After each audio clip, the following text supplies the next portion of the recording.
So, what is going on, guys? This is Ryan here. And this is the Ryan here. Hey everyone, Razbowski here. What's going on, guys? Stilco here. And welcome back to the fourth podcast. This is the fourth episode of Theory Thursday, and there's going to be the four of us today, and we've actually got some webcam action on the go, so you guys can actually see our faces as we're talking and theorizing on this one, so happy days. But this episode is going to be dedicated towards the newest post on scottgames.com, that is Nightmare Chica. So for this first section of this podcast, we're going to be talking about what we actually see, and that is a very nightmare-fueled Chica with 3 rows of teeth. Yeah, Yes. She's absolutely terrifying. She's a long stretch from the Chica we know and love, the toy Chica that everybody's been writing crazy fan fictions about. But we've also got the cupcake in there as well, and not only does the cupcake look scary, but it's also got a set of teeth, which is just nightmarish in itself. Yeah, when I first kind of saw the teeth thing, I was like, what the hell? Because it's just a cupcake, and actually, I suppose in Five Nights at Freddy's 3, when it can sometimes appear to the right-hand side of your desk, it does actually have 2 teeth, doesn't it? Yeah. I Yeah. noticed that. It was pretty so weird. So do you think It is Scott? interesting. Do you think Scott was hinting about it then, or not? It makes you think, like, could there actually be some kind of animatronic suit within this thing? Yeah, Maybe it was yeah. just meant to just do simplistic things, Yeah. but maybe there was an actual animatronic within this cupcake. I suppose if you're talking about it in that sense, it could maybe, you get these tiny little, like, robot things. Maybe it was always meant to open and close its mouth, or even just blink. Because it's got the eyes, maybe it was just meant to blink. And obviously, the nightmarish version of it here has got big-ass teeth. So we're now 3 of these Nightmare animatronics deep into these teasers. Of course, we've got Freddy first, and then we got this Bonnie character, and now we've got Chica, but for me, personally, this is probably the scariest animatronic out of all of them. I just think that, you know, the way the facial design of this animatronic looks, and just the fact that it doesn't look all that there. We've only got the one eye illuminated. It does make you think how operational are these suits really going to be. Yeah, see, I was thinking that, obviously, I don't know, Chica, I mean, she had a beak, for God's sake, and she only had, like, really blunt teeth in the first game, and all of a sudden she's become this nightmarish 3-rowed teeth with a cupcake that's also got teeth. It just feels like it's overly exaggerated with the fear aspect, and I think it backs up the nightmare fact to that. Yeah, that kind of, the whole thing you're saying there about the Five Nights at Freddy's one thing looking distinctively different. I think this actually backs up the idea that these nightmare guys, if they do exist, they're pre-Five Nights at Freddy's 2, during the same sort of generation of these withered guys, because it's got more of a similar kind of appearance and design to the withered Chica than, for example, the Five Nights at Freddy's 1 Chica. Yeah, definitely. I think it's the first generation of Foxy and Chica, because we know at some point these guys must have been introduced. Obviously, we haven't seen Nightmare Foxy yet, but a lot of people are speculating that's the next teaser. But we do know Foxy and Chica must have been introduced at some point. Whether this is the withered Foxy and Chica from Five Nights at Freddy's 2, or there was a generation before that, there's different speculations, but we have compared this Chica to the withered Chica, and the face is different, so they can't be the same. What we can actually, I suppose, speculate on is the fact that this whole sister location thing, we constantly kind of talk about this, but if there was a sister location, one thing that I've been thinking is that throughout the Five Nights at Freddy's 2 minigames that we experienced, the death minigames, within the establishment we seem to work in, we play as, well, at least we seem to encounter this purple guy. And then, possibly in a sister location, that might be where the pink guy works, for example. And what about if the pink guy is maybe more of a, I don't know, a danger, and he could have possibly modified these animatronics in a location we haven't yet seen? Yeah, see, I was thinking that obviously the theory of 2, like, purple guys, or a pink guy and a purple guy, it's still up in smokes, because why would Scott create another game if there's no villain to go off, if you know what I mean? Because we know Springtrap has pretty much died. I mean, yeah, we saw him in the newspaper clippings at the end of Night 6 in Five Nights at Freddy's 3, but that doesn't really suggest that he's still alive. I mean, that could just be his head that was found. Is that what you think then? Do you actually think that maybe the Springtrap perished? Possibly. I mean, I don't know. If he does make a return, it'll be interesting to see how he would make a return, because I don't know. Because obviously if he survived a crushing of the suit, then obviously he may be able to survive a fire as well, because we've had a theory that the puppet is keeping him alive no matter what he goes through. So quite possibly, yeah, he could. Well, I'm not sure. It's still definitely up in the air. If this is the final game, and if Scott was really trying to tease a Springtrap is still around in some sort of capacity, as we saw at the end of the Nightmare Night in Five Nights at Freddy's 3, we've got to find out what happens to Springtrap. So there are still so many questions that need to be answered in this game, and he's just throwing up more questions than answers, if you know what I mean. With these nightmare animatronics, 1, why are they so scary? 2, are they real? And 3, where the hell did they come from? Yeah, I mean, it's a thing me and other Ryan spoke about quite recently, actually. We were saying kind of, a lot of people think that this purple guy is the phone guy or something, maybe the main character, but from a standpoint of just an overall game design, it doesn't make sense why the main character of the game would be stuffed into the predecessor's suit, that is Bonnie's suit. Wouldn't he be stuffed into Freddy to almost represent his importance within the whole establishment? So it makes you think that if he is behind this, he could possibly be controlling these nightmare animatronics. Oh god. Yeah. Do you guys think that this game's going to be after Five Nights at Freddy's 3 or not? No. Oh. Like you said, it's about Springtrap could be back again, but I'm just thinking about the withered state of these animatronics. They're always withered, the same as Springtrap. And if this was set in 1987 or something like that, it would have to be, you know, they just look too withered to me, the same state as Springtrap to be in 1987. But if Raz said, if these are the first generation animatronics, I could see why they would be quite withered. Yeah. I think... Yeah, I see what you mean. It's one of those things because, you know, it's like the toy animatronics, for example. They look fairly clean, don't they? They don't look too damaged. I mean, they are. And the withered animatronics in Five Nights at Freddy's 2, they have an explanation, the fact that they're being used for parts and services. Yeah. So, but these guys, well, I suppose they kind of look damaged in a similar nature to the withered animatronics, and that was in 87, so they could well be from the same generation, or these could be in the future. I mean, I suppose a point that may back it up is the fact that they look, of course, damaged with the one eye only lit up and not the two. Exactly, but once again, you know, we see Bonnie, the withered Bonnie, and it's got the missing face in Five Nights at Freddy's 2, so the question is thrown straight back up again, is this 87 or in the future? I think that's a really important question that's still yet to be 100% confirmed, but there's an awful lot of 87 going around with these whole nightmare characters, which really questions, is it in the past or possibly the present or the future even?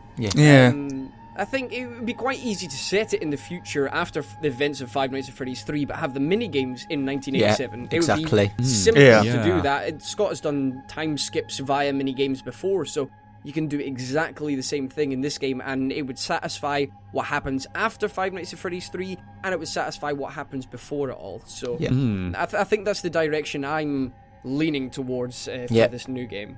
Yeah, see, I was thinking that, I don't know, I think there's a huge difference between damaged and decayed, if you know what I mean. Like there's obviously there'll be damage. You can see, like for example, you saying withered Bonnie. That's actual damage to someone. Someone's actually ripped that face off. But with Springtrap and like these nightmare animatronics, it almost feels like they're not. They have been like maybe like kicked aside, you know, as their time's gone on. But like I don't know, it feels like they've just been left for a long time and. Over time, they've been damaged. It's not like there's, like I was saying, there's a massive difference between just like, you know, smacking an animatronic maybe, and like, you know, just leaving it to accidentally kicking it every now and then, if you know what I mean. Yeah, that's a good point, because it's like, you know, these withered animatronics in Five Nights at Freddy's 2, they're really damaged. Like, for example, Chica's missing her arms and things like that, but it seems like from the two images where we actually see the hands of these animatronics, they're kind of fully there. They're kind of, and they've got 5 fingers and the whole suit's still there, and it genuinely looks like they're just damaged rather than, you know, they've been scrapped or something. Aging over time as opposed to stripped for parts is exactly. I think so. So there's a big debate now as to who's going to be coming next. I think 95% of the communities accepted were expecting a Foxy animatronic, but there's a couple of things which a couple of people in the community have begun to recognise, which seems to be building up almost with these animatronics. When we first saw Freddy, we had 1 row of teeth. Now, when we saw Bonnie, there was 2. With Chica, there was 3. So, what is next?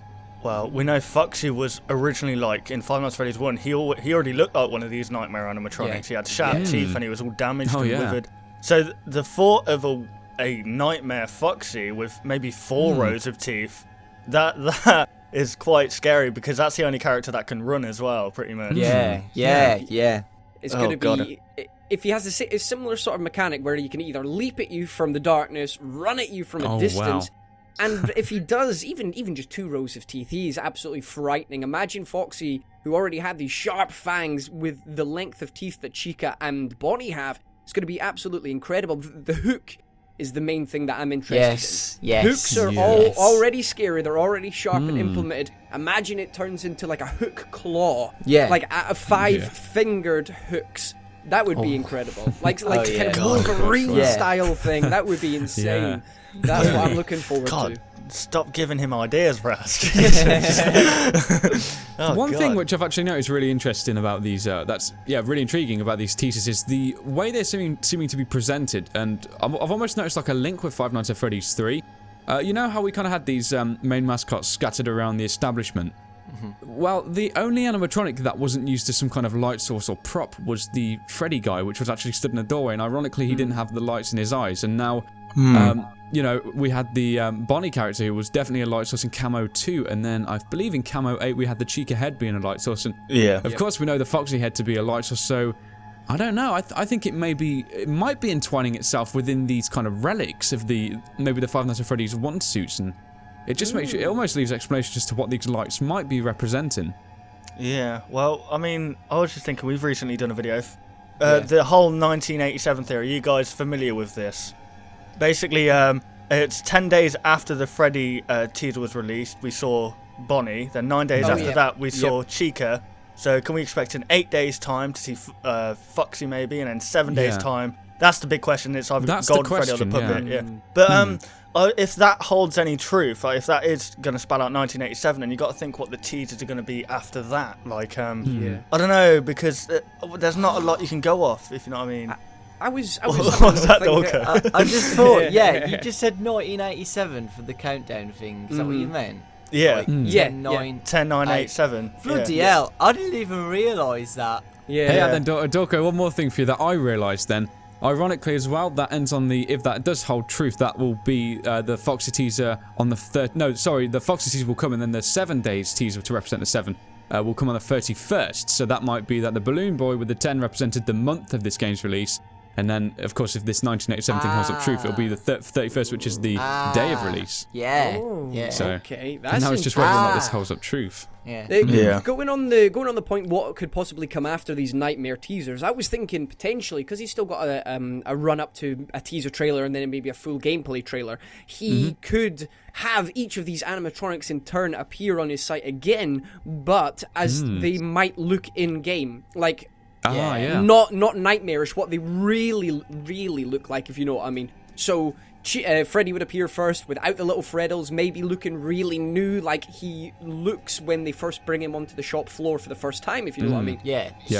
You've got the contrast between what he looks like Nightmare and then what he looks like to the children, maybe, or the general customers, sort of thing. So that might be another way of him doing it, or he could just bring all the animatronics back as nightmares. That's what I want. The main ones I want to see as nightmares are the first 3 what we've got now. Foxy. I'd like to see a nightmare puppet. And I'd like to see like not Scott to hint it, but maybe a Nightmare Golden Freddy, but we don't know yet until the game release. Kind of like Five Nights at Freddy's 1, where we didn't know there was going to be a Golden Freddy. But then when we play the game, we might get an Easter egg of a Nightmare Golden Freddy.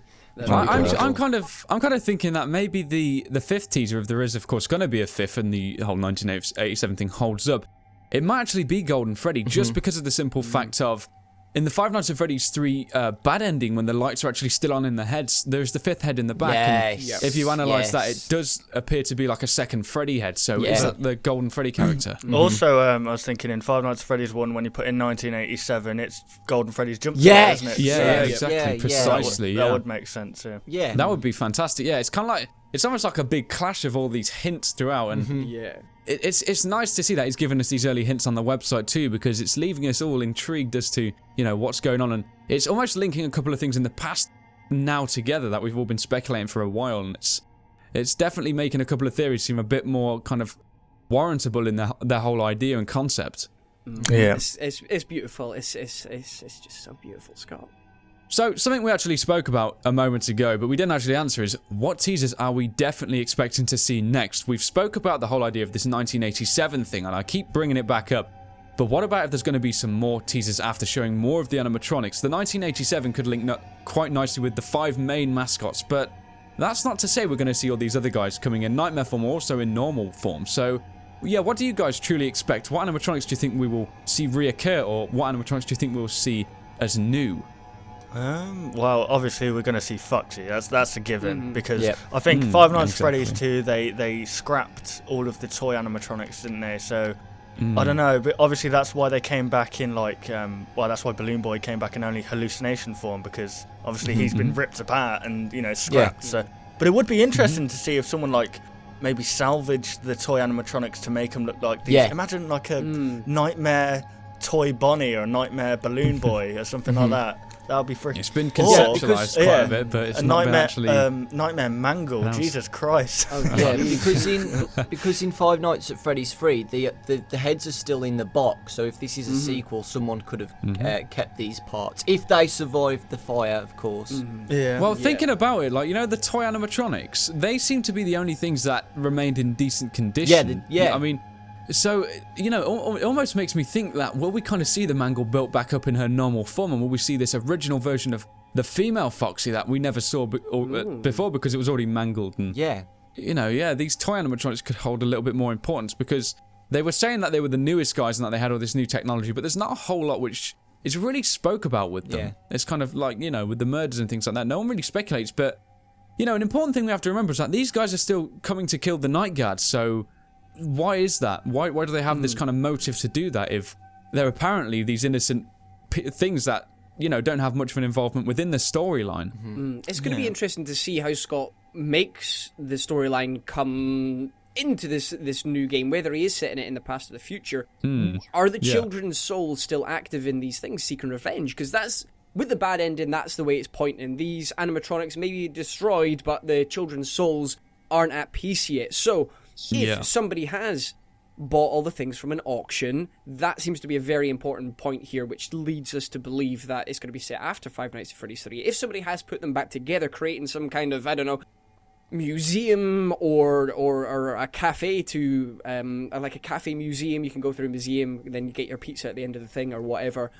If somebody has made a replica Freddy Fazbear thing, put the animatronics back together, does this mean the children's souls are somehow attached to the heads? Is that what this is? So when you put them back together, they're going to come active again and seek vengeance on anybody wearing a purple suit. Well, we actually had that theory where the bad ending is the true ending to the... I think you guys did as well. I think a lot of people have started to about believe that, well. So, I mean, like we've said in previous podcasts, I believe, the good ending is just completely unrealistic to, to go through walls and to, I don't know, click posters and transport through, dimensions to get the good ending. It doesn't make any sense. So, I mean, it would make sense that these souls are entrapped still. And I think if the puppets get around, then they're always going to be trapped, because it's the puppet that actually put them in there. If you know what I mean, he's like the master Give them guy. the life, yeah. So I think their goal would probably to be kill the puppet if they wanted to be free. It all depends on if there's another, like if we do go back to the pink guy, if there is somebody else attached to the murders, not just the purple man, if there is somebody else attached to it, maybe the children's mission or vengeance hasn't been completely fulfilled yet, because I don't know anything about spirits or that, but usually if a spirit or a ghost is still in the world, then they've got unfinished business. So if the purple man is dead, or if Springtrap is still around, they can't pass on, they can't move on, they're not at peace yet, because they've still got to get rid of this evil man. The problem is, what still I don't understand is that did Purple Man truly kill the children? Because in the mini games we only see Pink Man next to these children. Purple Man's just he deactivates the animatronics and he rips them apart. We don't truly see him kill the children. And I know people are saying, oh, it must be the murderer because he hears Balloon Boy's voice, he goes to it. But animatronics are set to do that anyway. The animatronics are set to it. So it could be just the animatronic doing that. And I honestly think it would be a really good twist. Like, we all think it's Purple Man, but it's not. I was thinking that a purple guy could be working alongside the pink guy. Like, he could work at the establishment, and he could kind of shoo off anyone who might be trying to interfere with what they're doing. Maybe that would make going back sense, to the whole sister location thing again, where that's why we probably don't see the pink guy as much, because he's in this other location, and we've got the purple guy in the place where we are. That's interesting. So there we have it, guys. That's once again another episode of Theory Thursday for you all. Hopefully you did enjoy this episode. If you did, be sure to comment down below any of your thoughts on the concepts spoke about within this video. So if you guys did enjoy this podcast, be sure to show it by liking the video. And if you're new to any of our channels, if you've only just heard of any of us, then be sure to subscribe to all of our channels. Yeah, so thank you very much for watching the video, guys. And we'll, of course, see you on the next one on all of our channels. Guys. Oh, Bye. Goodbye. Always do that. Always do that. I always interrupt you when you're saying. Want to see even more content from us? Consider liking and subscribing to ensure you'll see all content in the foreseeable future. And hey, why not check out our past 2 videos?